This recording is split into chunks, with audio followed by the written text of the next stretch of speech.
प्रतीक दिल्ली में joint family के साथ रहता था, लेकिन जॉब की वजह से अपनी माँ के साथ दूसरे शहर में शिफ्ट हो जाता है, जहाँ उसकी प्रीति के साथ लव मैरिज हो जाती है, जिस पर बहू को नापसंद करते हुए उसकी माँ पूरा समय प्रीति को परेशान करने के तरीके निकालती रहती है।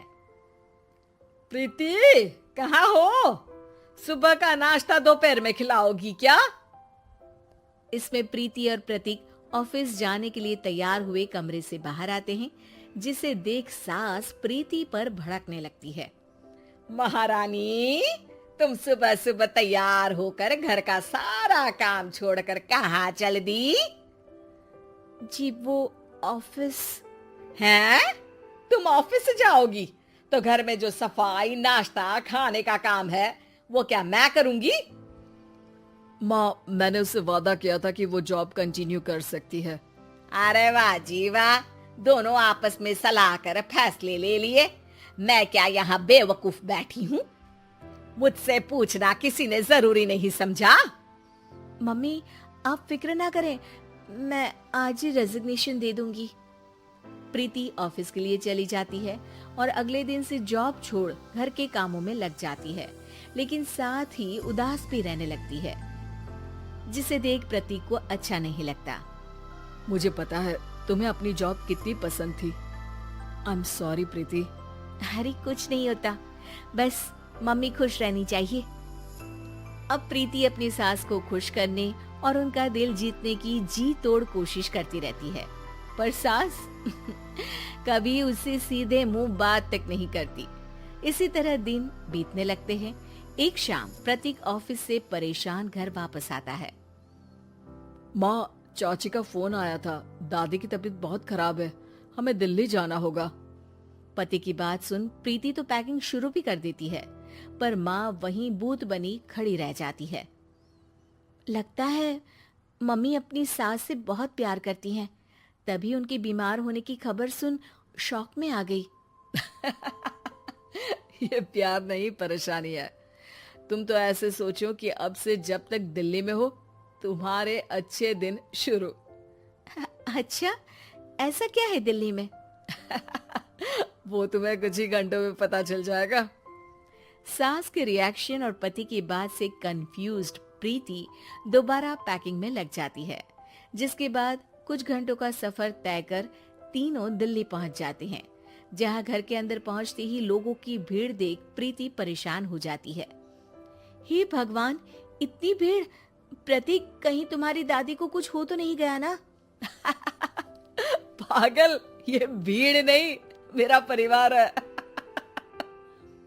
क्या? इसे तुम परिवार कहते हो? अरे इसे तो जिला घोषित कर देना चाहिए। तुम्हारा परिवार का तो अपना पर्सनल बिग बॉस बन सकता है।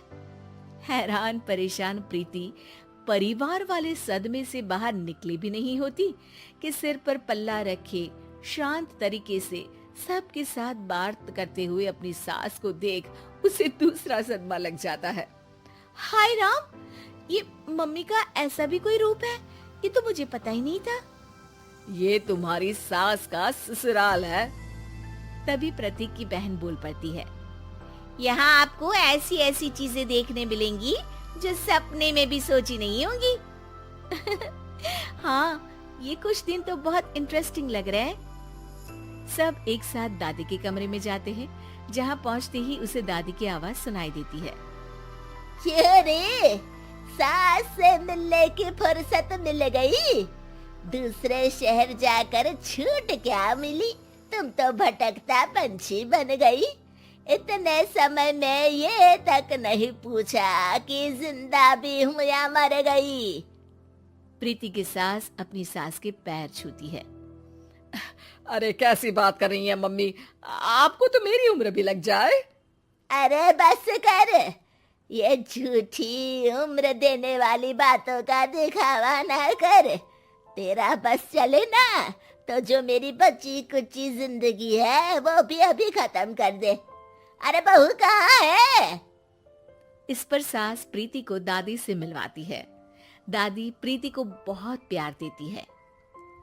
क्यों बहू, तेरी ये सास परेशान तो नहीं करती ना? अगर करती है तो अभी बता दे, मैं इसकी क्लास लगा दूंगी।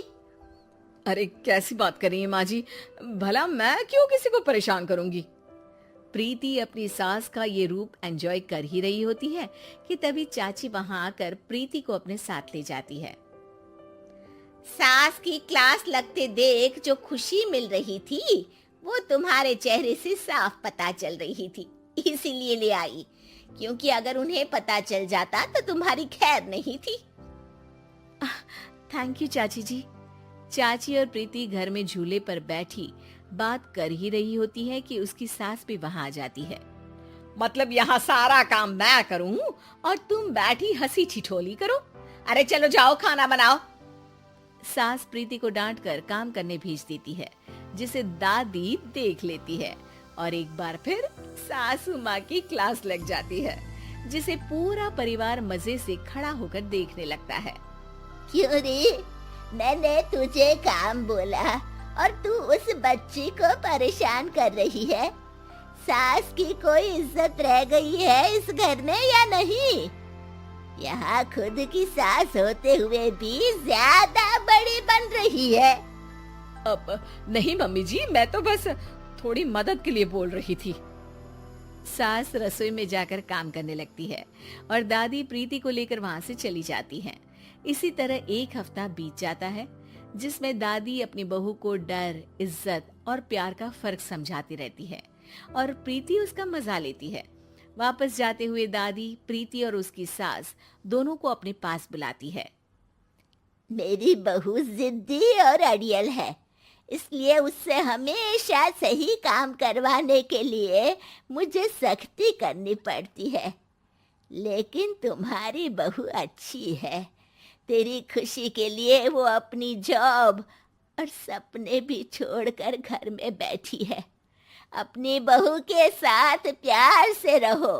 और प्रीति, अगर अभी भी तुम्हारी सास परेशान करे ना, तो फिर तुम्हें पता चल ही गया है कि शिकायत कहाँ करनी है।